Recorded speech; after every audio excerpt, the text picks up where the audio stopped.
Assalamualaikum warahmatullahi wabarakatuh. Bertemu lagi kita pada kali ini. Untuk hari ini kita akan kupas novel Di Sebalik Dinara.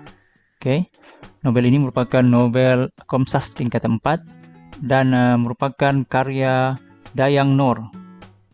Kita teruskan. Untuk kajian yang pertama ini kita akan lihat tema.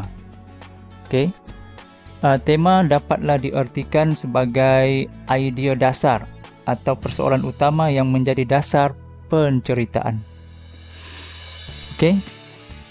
Novel ini memaparkan tema ketaksuban manusia terhadap teknologi hingga menghilangkan sifat kemanusiaan. Ini dapat kita lihat melalui watak Carl, seorang saintis, telah berjaya membangunkan sistem Dinara yang digunakan untuk menyimpan maklumat penyelidikan. Disebabkan Carl terlalu taksub dengan teknologi, Carl menjalankan pelbagai uji kaji terhadap manusia, termasuk keluarganya sendiri. Itu serba sedikit berkaitan dengan tema. Kedua, persoalan.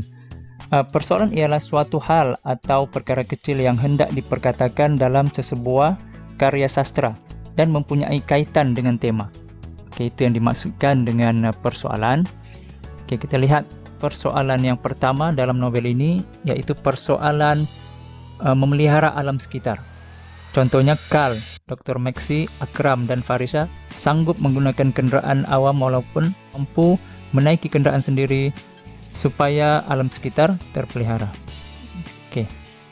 Kedua, kita lihat persoalan kasih sayang ibu terhadap anak.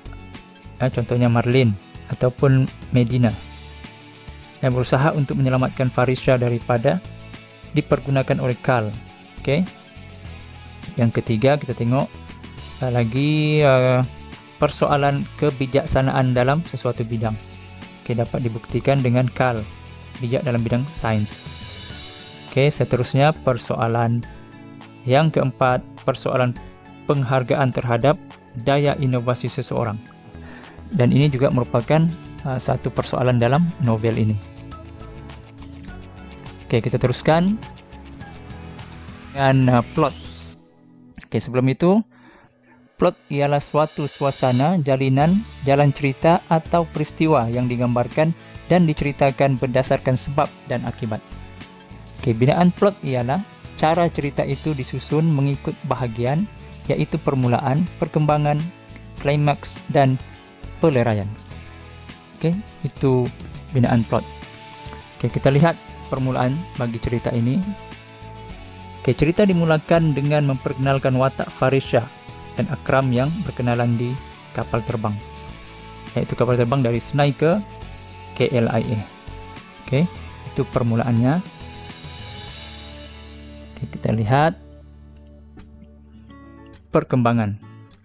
Perkembangan novel ini digambarkan melalui watak Farisha menghantar email kepada Akram yang berbincang tentang projek mini yang dirancang sebelum ini. Bagaimana kita lihat ada tawaran kepada mereka sebanyak 1,5 juta ringgit. Farisha dan Rosman kemudiannya dibawa oleh Akram untuk berjumpa dengan Dr. Maxi. Itu perkembangan. Seterusnya kita lihat klimaksnya. Azrai telah memberikan satu fail peninggalan arwah ayah Farisha. Dalam fail tersebut mengandungi butiran permohonan untuk mengambil Farisha sebagai anak angkat. Azrai membuka rahasia bahawa ibu kandung Farisha sebenarnya ialah Marlene, berketurunan Portugal. Itu klimaksnya lah. Kita teruskan peleraian. Peleraiannya pula ialah diperlihatkan melalui watak Dr. Maxi yang berita daripada Dr. Haris bahawa Carl semakin tenat di rumahnya.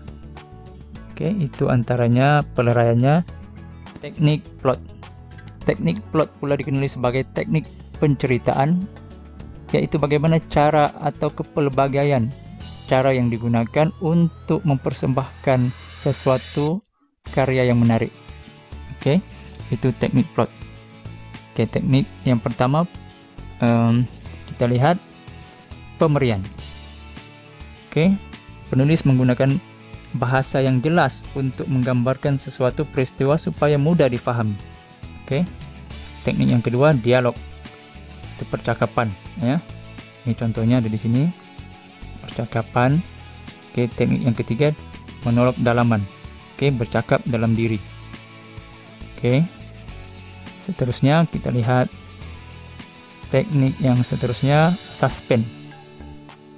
Ya, Akram, Khairul Anwar dan Dr. Maxi terkejut apabila melihat Farisha pingsan di shop lab. Oke, itu suspense-nya. Imbas kembali. Oke, dia imbas kembali. Oke, dan seterusnya imbas muka.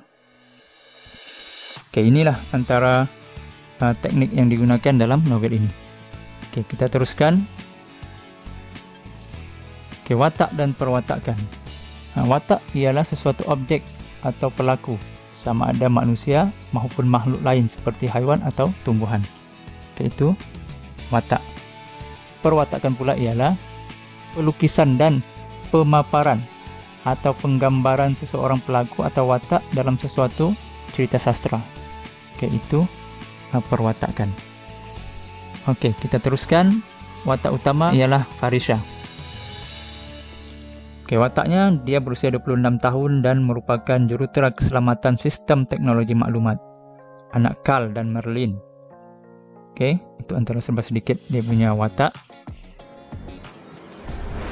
Oke, kita lihat pula perwatakannya. Oke, perwatakannya seorang yang bijak, ya, mudah memahami dan bijak menggunakan rangkaian sistem Dinara. Oke, dia berwawasan, dia prihatin, dia periang dan mudah tersenyum.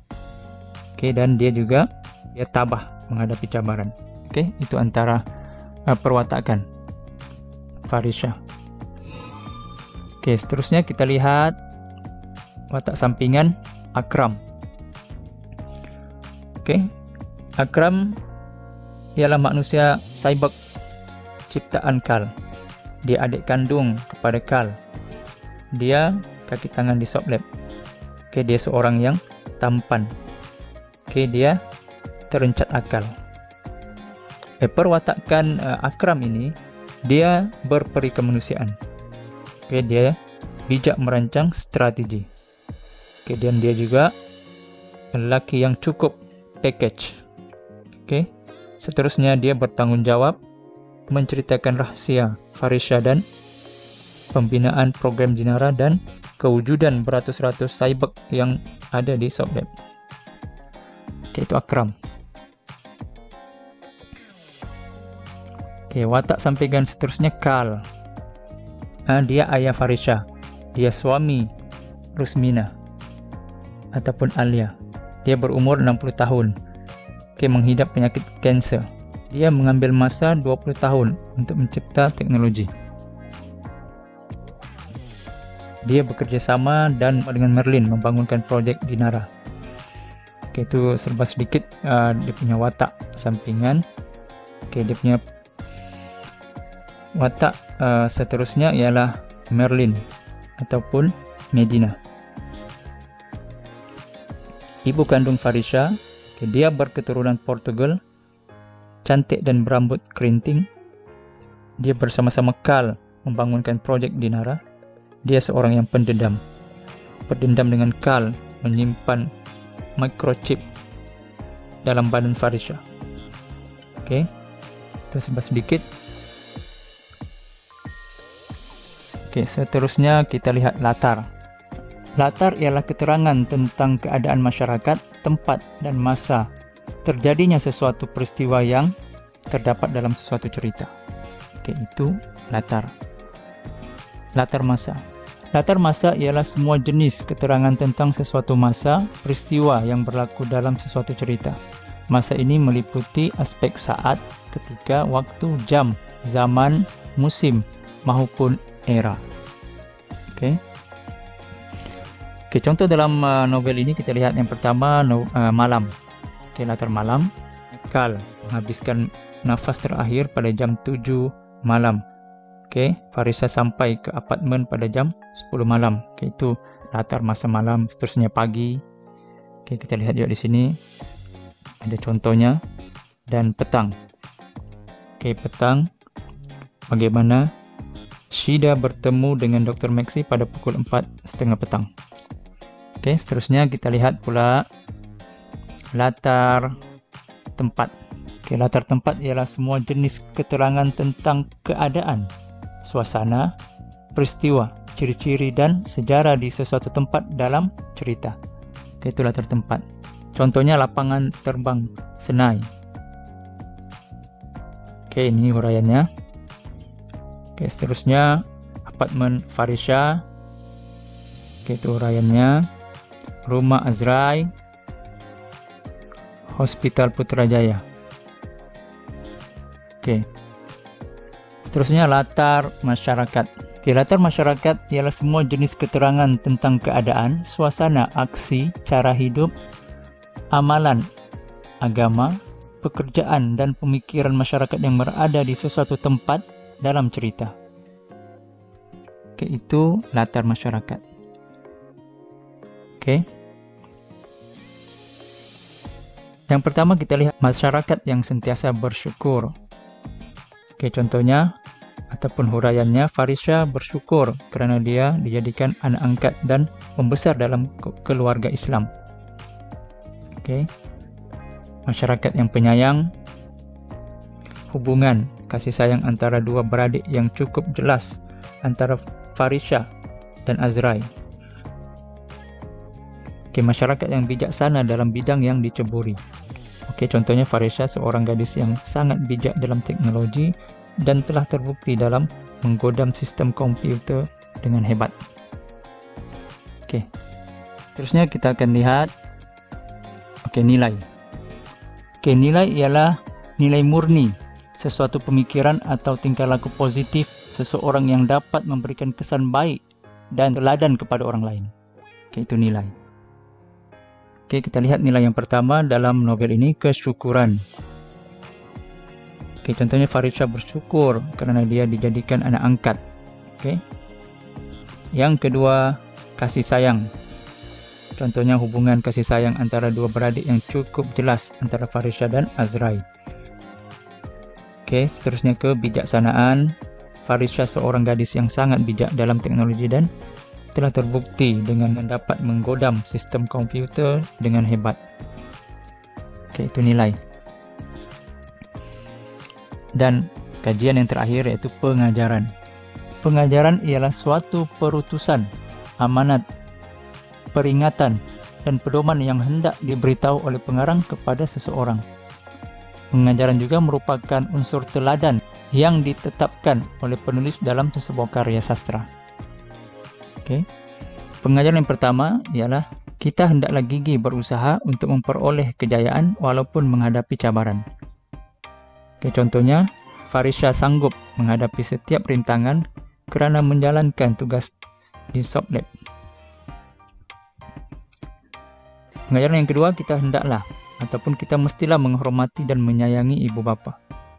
Farisha menghormati dan menyayangi ibu bapanya meskipun dieksploitasi untuk kepentingan soft lab. Ketiga, kita hendaklah bersikap amanah.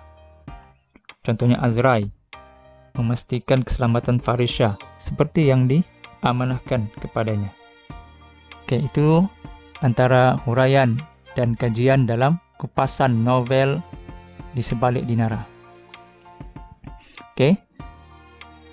Jadi sila kongsikan maklumat ini sekiranya maklumat ini bermanfaat kepada kita, dan komen apa-apa yang boleh menambah baik persembahan ini, dan juga like ataupun suka, dan juga langgan ataupun subscribe channel ini. Oke, itu sahaja. Sekian, terima kasih. Segala yang baik datangnya daripada Allah Subhanahu wa taala, dan yang kurang hanyalah daripada saya sendiri. Itu sahaja. Sekian, wabillahi taufiq wal hidayah. Wassalamualaikum warahmatullahi wabarakatuh.